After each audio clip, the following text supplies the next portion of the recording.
दोस्तों, दुनिया में कुछ जॉब ऐसे हैं जो इंसान को इंसान के करीब ले आते हैं। उन्हीं में से एक काम है डाकिए का। ऐसी ही एक कहानी है कि किस तरह से वो एक इंसान के करीब आता है। एक दिन बूढ़े डाकिए ने घर के दरवाजे पर दस्तक देते हुए कहा, चिट्ठी ले लीजिए। आवाज़ सुनते ही अंदर से एक लड़की की आवाज़ गूंजी, अभी आ रही हूँ, ठहरो। लेकिन लगभग 5 मिनट बीत गई, कोई नहीं आया। तब डाकिये ने फिर से कहा, अरे भाई, कोई है क्या? अपनी चिट्ठी ले लो, मुझे और भी बहुत जगह जाना है, मैं ज़्यादा देर इंतज़ार नहीं कर सकता। लड़की की फिर आवाज़ आई, डाकिया चाचा, अगर आपको जल्दी है तो दरवाजे के नीचे से चिट्ठी अंदर डाल दीजिए, मैं आ रही हूँ, कुछ देर लगेगी। अब बूढ़े डाकिये ने झल्लाकर कहा, नहीं नहीं, मैं खड़ा हूँ, ये रजिस्टर्ड चिट्ठी है, किसी का हस्ताक्षर भी तो लेना है। तकरीबन 10 मिनट के बाद दरवाज़ा खुला। डाकिया इस देरी के लिए खूब झल्लाया हुआ था। जैसे ही वो उस लड़की पर चिल्लाने वाला था, लेकिन दरवाज़ा खुलते ही वो चौंक गया और उसकी आंखें खुली की खुली रह गई। उसका सारा गुस्सा पल भर में ही फुर हो गया। उसके सामने एक नन्ही सी अपाहिज कन्या, जिसके पैर नहीं थे, वो खड़ी थी। मासूमियत से डाकिये की तरफ अपना हाथ बढ़ाया और कहा, दो मेरी चिट्ठी। डाकिया चुपचाप डाक देकर और उसके हस्ताक्षर लेकर वहां से चला गया। वह अपाहिज लड़की अक्सर अपने घर में अकेली रहती थी। उसकी माँ इस दुनिया में नहीं थी और पिता कहीं बाहर नौकरी के सिलसिले में आते जाते रहते थे। उस लड़की की देखभाल के लिए काम वाली बाई सुबह शाम उसके साथ घर में रहती थी, लेकिन परिस्थितिवश दिन के समय वह अपने घर में बिल्कुल अकेली ही रहती थी। समय निकलता गया।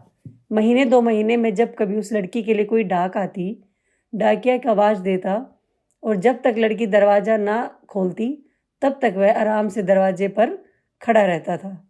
धीरे धीरे दोनों के बीच मेलजोल और भावनात्मक लगाव बढ़ता चला गया। एक दिन उस लड़की ने बहुत गौर से डाकिये को देखा तो उसने पाया कि डाकिये के पैर में जूते नहीं हैं।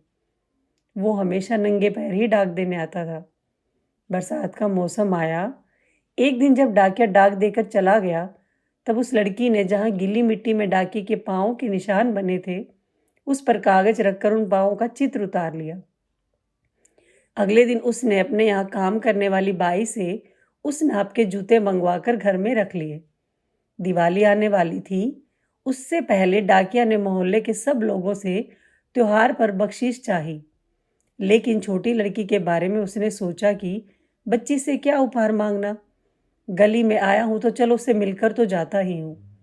साथ ही वह डाकिया यह भी सोचने लगा कि त्योहार के समय छोटी बच्ची के पास खाली हाथ कैसे जाऊं। बहुत सोच विचार कर उसने लड़की के लिए 5 रुपए की चॉकलेट खरीद ली और उसके बाद लड़की के घर का दरवाजा खटखटाया। अंदर से आवाज आई, कौन? मैं हूँ गुड़िया, तुम्हारा डाकिया चाचा, जवाब आया। दरवाजा खोला तो बूढ़े डाकिया ने उसे चॉकलेट थमा दी और कहा, लो बेटी, अपने गरीब चाचा की तरफ से। लड़की बहुत खुश हुई और उसने कुछ देर डाकिये को वहीं इंतजार करने के लिए कहा। उसके बाद उसने अपने घर के कमरे से बड़ा सा डिब्बा लेकर के डाकिया के हाथ में देते हुए कहा, चाचा, ये मेरी तरफ से दीपावली पर भेंट है। डब्बा देखकर डाकिया बहुत आश्चर्य में पड़ गया। उसे समझ नहीं आ रहा था कि वह क्या कहे। कुछ देर सोचकर उसने कहा, तुम तो मेरे लिए बेटी के समान हो, तुमसे मैं कोई उपहार कैसे ले सकता हूँ बिटिया रानी। लड़की ने उससे आग्रह किया, चाचा, मेरी इस गिफ्ट के लिए मना मत करना, नहीं तो मैं नाराज हो जाऊंगी। ठीक है, कहते हुए बूढ़े डाकिया ने पैकेट लिया और बड़े प्रेम से लड़की के सिर पर अपना हाथ फेरा, मानो वह उसे आशीर्वाद दे रहा हो। बालिका ने कहा, चाचा, इस पैकेट को अपने घर ले जाकर खोलना। घर जाकर जब डाकिया ने पैकेट खोला तो वो आश्चर्यचकित रह गया, क्योंकि उसमें एक जोड़ी जूते थे। उसकी आंखें भर आई। डाकिये को यकीन नहीं हो रहा था कि एक छोटी सी लड़की उसके लिए इतनी फिक्रमंद हो सकती है। अगले दिन डाकिया अपने डाकघर पहुंचा और उसने पोस्ट मास्टर से फरियाद की कि उसका तबादला फौरन दूसरे शहर में कर दिया जाए।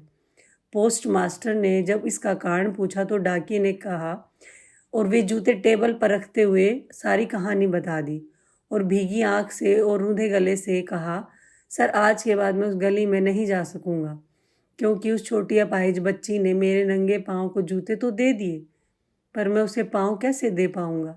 इतना कहकर डाकिया फूट फूट कर रोने लगा। दोस्तों, यही दुनिया है, इतनी ही दुनिया है जो आप जी रहे हैं। जब तक आपकी आँख खुली है तब तक आपकी सांस चल रही है। किसी और के लिए भी जी कर देखिएगा और अपना भी ख्याल रखिएगा।